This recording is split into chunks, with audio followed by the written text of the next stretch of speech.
Pennsylvania Dutch, pickled red beet and eggs. Now that's quite a mouthful of a title, but it's also a mouthful of flavors. Let's look into this. It's delicious.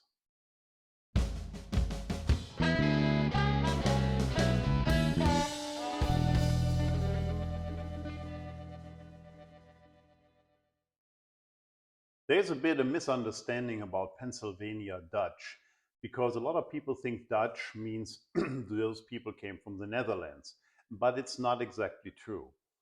The Pennsylvania Dutch were immigrants, came into the 1600s, 1700s, and 1800s from German areas, southern Germany mostly.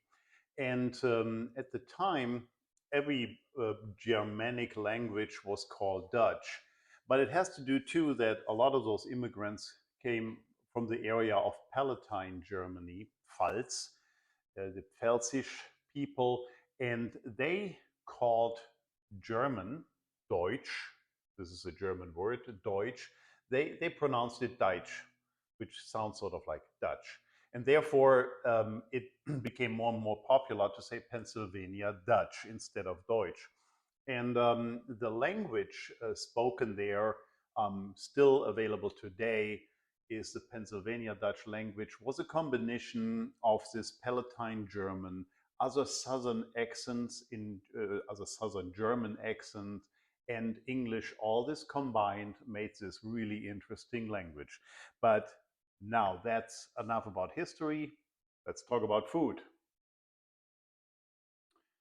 We use 4 farm fresh eggs, or if you can't get them from the farm, just really good quality eggs.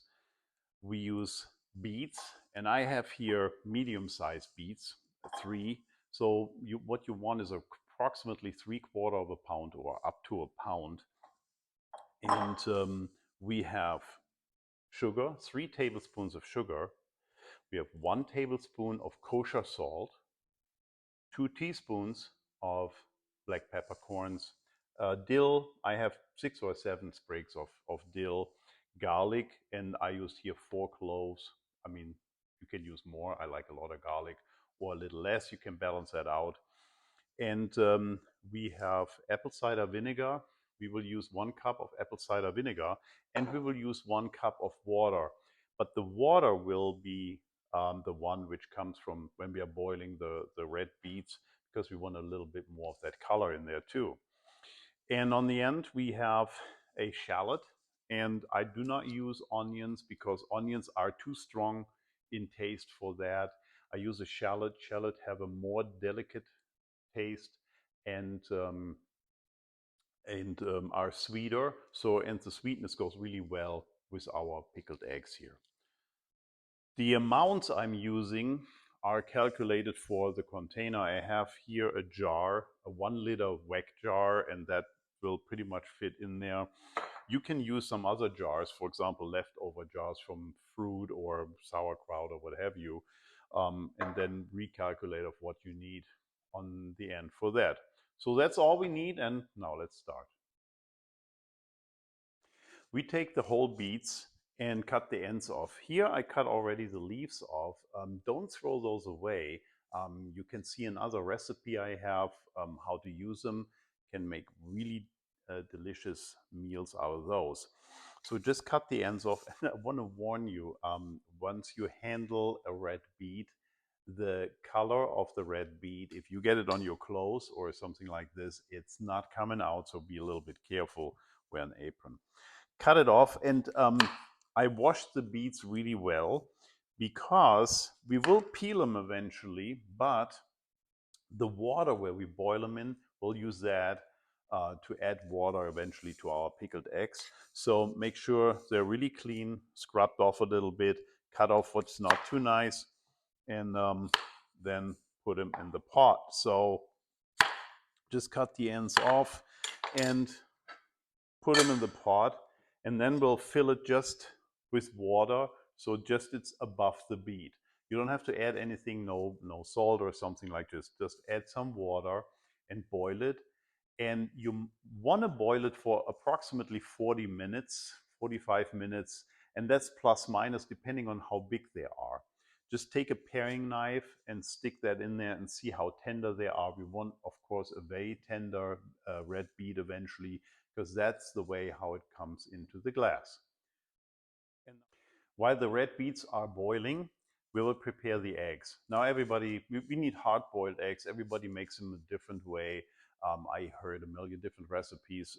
I just do the simple thing. I will boil the water, put them into the boiled water, and boil them for 10 minutes. There's one thing you want to do so they're not cracking during boiling. I'll take a little needle, and then on the flat side of the egg, I just put a little hole in there, and that allows the air, which is in there's a little air bubble in there, allows the air to come out, and then it's less likely that the eggs are cracking while they're cooking. So boil them, put them in ice cold water, let them cool down completely, and then we'll take it from there. We got our boiled eggs, 10 minutes boiled eggs, and then we put them in ice water for a while to cool them down. That makes it easier to peel eventually. So got 4 of those eggs, just take them out of the jacket and leave them, of course, intact, because we want the whole egg in this case.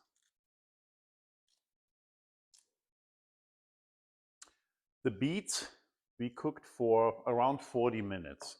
So they are really tender. So when you put a knife in there and you see it's that they're really tender.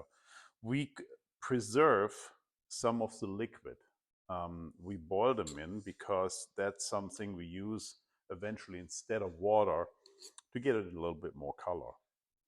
So how you want to cut the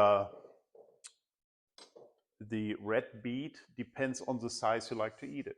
So you can put them, you can cut them into strips or into slices or something like this, whatever you like best.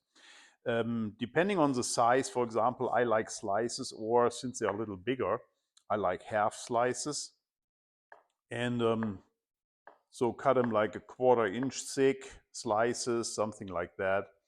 And but again, it depends on how you like to eat it eventually. The eggs and the beets are done, and now we want to put the pickling liquid together. So I have a pot, and we just need to boil this for a short time. So in this pot, I add 1 cup of the apple cider vinegar. I want to shake it well. And it's actually, as you can see, it's unfiltered. So that's really important. It gives you much better taste. So take 1 cup of that. And then we take 1 cup of the liquid where the beets boiled in. Gives it a nice color. Okay. All right. And then we add the sugar, the salt, peppercorns, and then we want to smash the garlic, like peel it and smash it, and add that to the liquid, to the pickling liquid.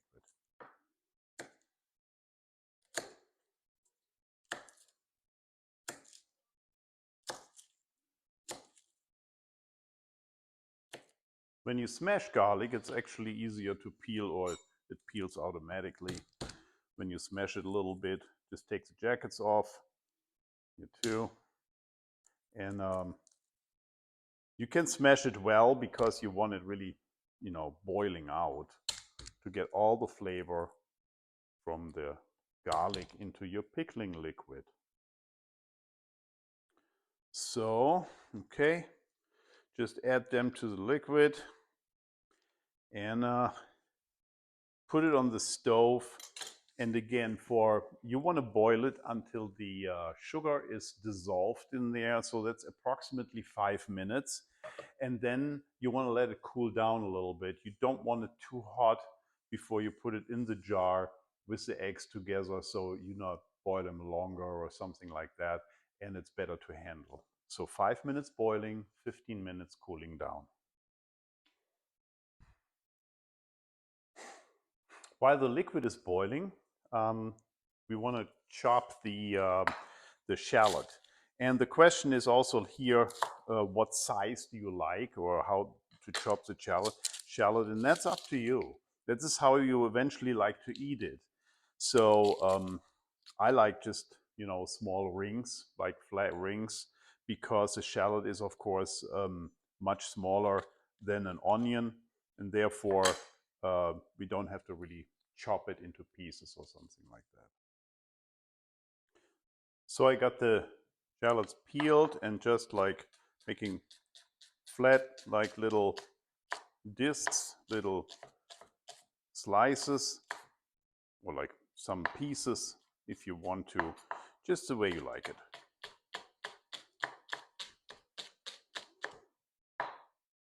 So I have the shallots now like in little rings, put them apart a little bit. And now it's time to assemble everything and put it in the jar. So put a couple eggs in there, add some of the red beets, and you will have really red fingers. So a couple of the dill sprigs distributed, some onions, and then more eggs and more beets. So like push it a little bit in, that all fills up, and finish it. Some more dill sprigs and more onions.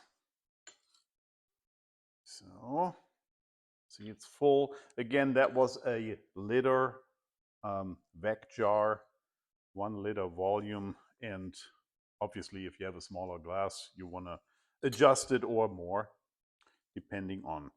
Okay, push it down a little bit and then fill in the liquid. I filled in all the liquid up to the rim, leave a little bit room. I had actually a little bit too much liquid, so I just wanted to make sure I put all the garlic, the good garlic in there, and the peppercorns, so all the flavor eventually goes in our pickling liquid. So now we'll leave it out at the counter open for at least 2 hours to let it completely cool down before you put the lid on it and put it in the refrigerator. Once in the refrigerator, leave it there for at least a day or two, because now you want obviously the pickling doing its job and get the flavors and the colors into the eggs and stuff like that. Well, since I can't wait, I probably will check it out tomorrow. So let's see then.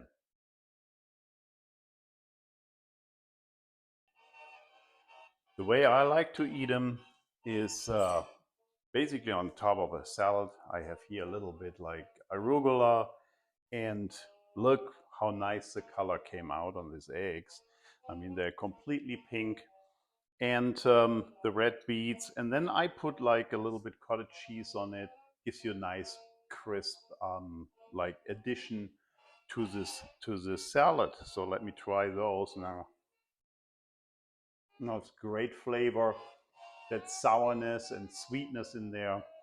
It's wonderful. Particular this is cottage cheese. So in regards of wine pairing, what I like to do is I like to go with a Riesling from the Pfalz area, which is Palatine. Remember initially where all this comes from, Pennsylvania Dutch and stuff like this. If you go for a Riesling, usually I tell you to get the dry Riesling. In this case, you want to go with something more medium because we are pretty sour here. If you go with a very dry wine, that makes it a little bit too crisp, and you really don't want this. Have a little bit of balance, so a medium sweetness, good Riesling. If you look on our homepage, mealsandmusic.com, I will have in my recipe a couple suggestions for you. And then in regards of music pairing, of course, there's one good choice for this, for the eggs, is the song Egghead from Benny Goodman. I mean, a nice classic piece and swing jazz, so please enjoy that. in combination with this wonderful food. And I hope I see you next time for our next recipe on mealsandmusic.com. Thank you very much and see you then.